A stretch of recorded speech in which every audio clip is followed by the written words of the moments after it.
Hello, folks. This is something that to me it looks bizarre because President Trump is trying to deport all the illegal aliens, so to speak.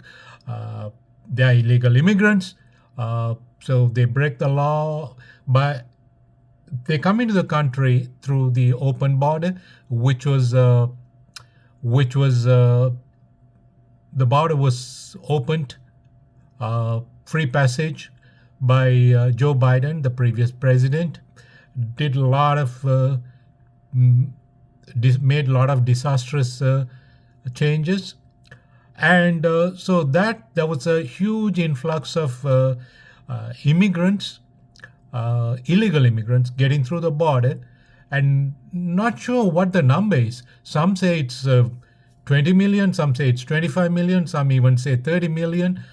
We don't have an accurate official count. If anything, I'm not aware of it. And that said, see, immigrants come from different parts of the world. Most immigrants, they come for greener pastures. They want to advance their uh, living standards. That's why they come to the West. And most of them go to school, uh, advance their education, acquire some special skill, or they come into the country bringing their special skills, either computers or anything else that's in demand in the job market, and they improve their living standards. So in certain countries, women come, they they come study nursing, or they have been nurses, and they come and upgrade their uh, education or get the American or Canadian equivalents equivalencies, and then they're employed. But the only by contrast, this the immigrants coming from South America, they are let loose, and as we understand, their government is letting loose these people who are from with criminal backgrounds. When they come into the country, I mean, if they have a criminal background, you know, when they it doesn't go away unless it's you're a victim of a situation and then you want to reform. uh, these folks with criminal tendencies coming into the country, and when they get involved in crimes and killing and murdering and rape, and it's not isolated, it seems uh, quite rampant. So it's a legitimate concern. And President, it was Joe Biden's legacy. In 2016, Trump tightened the borders, built a U.S. didn't have a border, and I mean, had a border, but then that's not a real border. Trump built a very strong border, the and nobody could infiltrate, nobody could penetrate the border. So what happened? The crimes were somewhat curtailed, the illegal immigrant crimes. Uh, Comes Joe Biden taking office, the first thing he does is opens the border.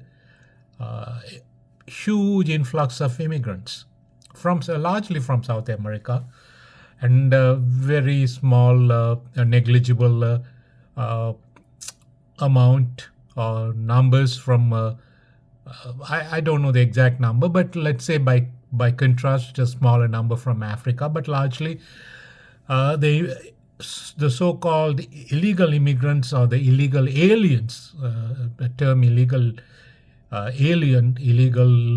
aliens, somewhat I mean refers to uh, illegal immigrants. And when they come in large numbers, why do the Democrats all gung ho about it? Because it's a vote bank, and all these people, they will be voting for the Democrat Party. So, and like if you have 20 million votes, I mean that can change the entire course of the outcome of the election. So that's what's going on here. Judge, what's strange to me, it's bizarre to me, a judge, judges, justices, it's all political appointments, and a judge is trying to overrule the Trump's decision and reverse Trump's decision.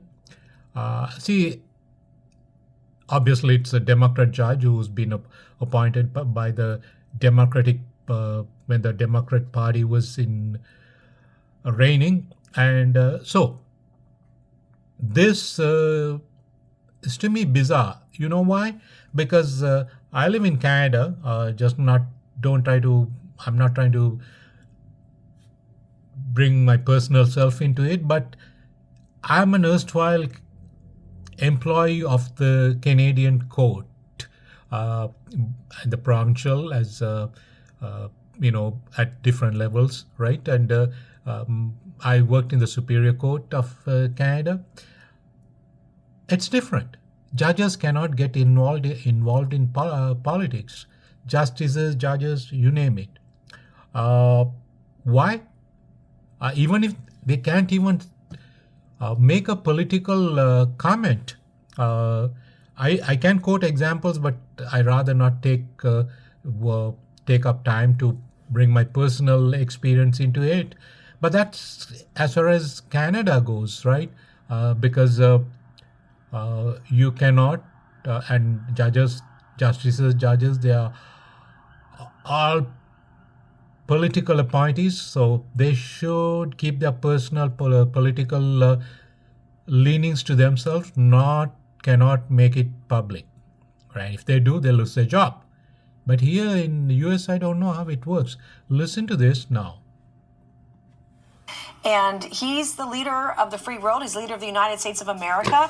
And these thugs, these cartel members, these illegals have to go. You are not welcome in the United States of America. If you come here illegally and they're disrupting our nation and her people, you have to go. Wherever we can send you, whatever plane we can get you on, train, plane, automobile, whatever country will take you, I support Donald Trump's efforts to get them out of our nation. Yeah, Congressman Darrell Issa calls the activist judges the Trump resistance in robes. Now, the Trump Justice Department is asking an appeals court to intervene. Congresswoman, is this judge allowed to weigh in on foreign policy? It involves foreign policy with El Salvador here. I mean, does war on terror mean anything to activist judges? I don't believe that it does, and I believe at the end of the day, the President of the United States gets the final say on foreign policy. Of course, acting in conjunction with Congress if we're talking about starting wars, for example. However, at the end of the day, Trump gets the last say. He's been doing everything he said he was going to do. He's making good on every promise in the mandate that was given to him in November. He's doing a remarkable job. His numbers are better than they've ever been. America's happier and going to be more prosperous, and we're going to have more of our money. We're not greedy, as Chuck Schumer says, but we want our country to be safer. In fact, in Chester County, South Carolina, just last month, enough fentanyl was found in the home of 2 people, enough to kill 800,000 people. It's crazy what's going on right now, and he wants to keep our community safe and get these thugs out of here, and I support him 100%, as do the vast majority of Americans. So, Congresswoman, Democrats scored their lowest poll numbers in the history of both CNN and NBC polling.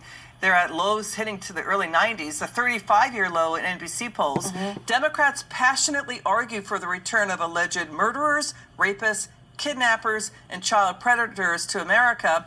They are listed as terrorists. The Trump White House Congresswoman says their active Trenta Aragua out of Venezuela is linked to the communist Maduro regime. They're active in 16 U.S. states. They were sent here, the White House says, to destabilize the United States under orders of Nicolas Maduro. Do you believe that?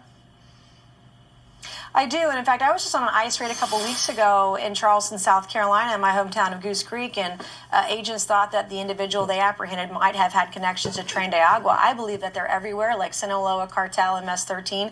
These people are everywhere, and I had a bill just a few weeks ago that passed overwhelmingly out of the House of Representatives in January to deport those here illegally who are rapists, murderers, and pedophiles, and 145 Democrats voted against common sense, voted against deporting the worst of the worst. Are you going to bring that bill back?